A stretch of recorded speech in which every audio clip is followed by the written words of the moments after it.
വെളിപ്പാട് പുസ്തക പഠനം പാർട്ട് നമ്പർ 33. ദൈവനാമം മഹത്വപ്പെടുമാറാകട്ടെ. വെളിപ്പാട് പുസ്തകം 6-ാം അധ്യായത്തിൽ നിന്ന് 3-ാം മുദ്ര തുറക്കുമ്പോൾ സംഭവിക്കുന്ന കാര്യത്തെക്കുറിച്ചായിരുന്നു നാം ചിന്തിച്ചത്. എതിർക്രിസ്തുവിനെതിരെ യുദ്ധം ചെയ്യുന്ന സമയത്ത് ലോകത്തിലുണ്ടാകാൻ പോകുന്ന അതിഭീകരമായ ദുഃഖത്തെയും ക്ഷാമത്തെയും ഓർമ്മപ്പെടുത്തുന്നതാണ് 3-ാം മുദ്ര എന്നുള്ളത് നാം കാണുകയായിരുന്നു. വെളിപ്പാട് പുസ്തകം 6-ാം അധ്യായം 7 മുതൽ ഉള്ള വാക്യങ്ങളിൽ 4-ാം മുദ്രയെക്കുറിച്ച് വിവരിക്കുകയാണ്. 4-ാം മുദ്ര തുറക്കുമ്പോൾ മഞ്ഞ നിറമുള്ള ഒരു കുതിരയെയാണ് കാണുന്നത്. പച്ചിലകളിലെ മങ്ങിയ നിറത്തെ കാണിക്കുന്ന വാക്കാണ് മൂലഭാഷയിൽ ഇതിനായി ഉപയോഗിച്ചിരിക്കുന്നത്. മഞ്ഞളിച്ച ശരീരത്തെയും ശവത്തെയും ഇത് കാണിക്കുന്നു എന്ന് ഓർമ്മപ്പെടുത്തുന്നതാണ്. ഏത് മുഖവും വിളറിയിരിക്കുന്നു എന്ന ഭാഗം യിരെമ്യാ പ്രവചനം 30-ാം അധ്യായത്തിന്റെ 6 മുതലുള്ള വാക്യങ്ങളിൽ കാണാൻ സാധിക്കുന്നുണ്ട്. യുദ്ധാനന്തരം ഭൂമിയിലുണ്ടാകുന്ന ക്ഷാമവും അതിനെ തുടർന്നുണ്ടാകുന്ന ചില തിക്തഫലങ്ങളുമൊക്കെയാണ് 4-ാം മുദ്രയിൽ വെളിപ്പെട്ട് വരുന്നത്. വെളിപ്പാട് പുസ്തകം 6-ാം അധ്യായം അതിന്റെ 8-ാമത്തെ വാക്യത്തിൽ മറ്റൊരു പ്രയോഗം കാണുന്നുണ്ട്. മരണം എന്ന പേർ എന്ന ഒരു പ്രയോഗം കാണുന്നുണ്ട്. 1 മണിക്കൂർ കൊണ്ട് ജനത്തിന്റെ 1/3 മരിക്കുമെന്ന് വെളിപ്പാട് പുസ്തകം 9-ാം അധ്യായം 15 മുതലുള്ള ഭാഗങ്ങളിൽ രേഖപ്പെടുത്തിയിട്ടുണ്ട്. ഇങ്ങനെ മനുഷ്യൻ മരണത്തിന്റെ ഭയങ്കരത മനസ്സിലാക്കും എന്ന് കാണിക്കുന്നതാണ് ഈ പ്രയോഗം.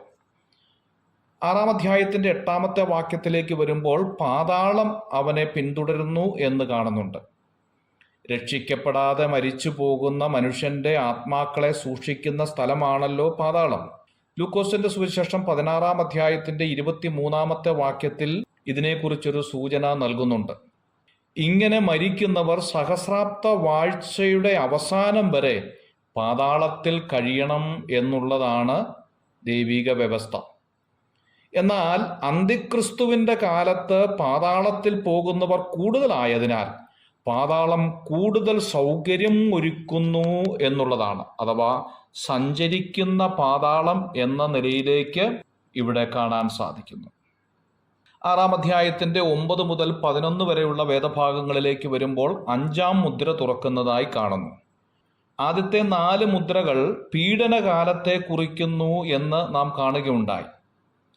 എന്നാൽ 5-ാം മുദ്ര മതപീഡനകാലത്തെ രാഷ്ട്രീയ സ്ഥിതിയെയാണ് വെളിപ്പെടുത്തുന്നത്. വെളിപ്പാട് പുസ്തകം 11-ാം അധ്യായത്തിൽ കാണുന്ന 2 സാക്ഷികൾ പീഡനകാലത്തിന്റെ ആരംഭത്തിൽ തന്നെ ശുശ്രൂഷകൾ ആരംഭിക്കുന്നതായി മനസ്സിലാക്കാം. മലാഖിയുടെ പ്രവചനം 4-ാം അധ്യായം 5-6 വാക്യങ്ങൾ ഇതിനോടുള്ള ബന്ധത്തിൽ വായിക്കുന്നത് നന്നായിരിക്കും. ഈ വാക്യത്തിന്റെ അംശമായ നിറവേറൽ യോഹന്നാൻ സ്നാപകനിൽ നിറവേറി എന്ന് വിശ്വസിക്കുന്നു. എന്നാൽ പൂർണ്ണമായ നിറവേറൽ എതിർക്രിസ്തുവിന്റെ കാലത്താണ് നടക്കുന്നത്. 42 മാസം സാക്ഷികൾ പ്രസംഗിക്കും എന്നുള്ളതാണ് തിരുവെഴുത്ത് പഠിപ്പിക്കുന്നത്. ഇത് മഹത്വ പ്രത്യക്ഷതയ്ക്ക് മുമ്പായി സഹസ്രാബ്ദ വാഴ്ചയുടെ ഒരുക്കമായിട്ടും കാണാം.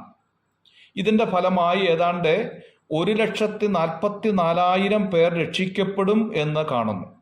ഇവർ ദൈവദാസന്മാരായി വേർതിരിക്കുന്നതായും തിരുവെഴുത്ത് പഠിപ്പിക്കുന്നുണ്ട്. 1,44,000 പേരെ കൊല്ലുവാൻ മൃഗം കൽപ്പന പുറപ്പെടുവിക്കുകയും ഇങ്ങനെ കൊല്ലപ്പെട്ടവരാണ് ആത്മാക്കളായി യാഗപീഠത്തിങ്കൽ കണ്ടത് എന്നുള്ളതും മനസ്സിലാക്കാൻ സാധിക്കും.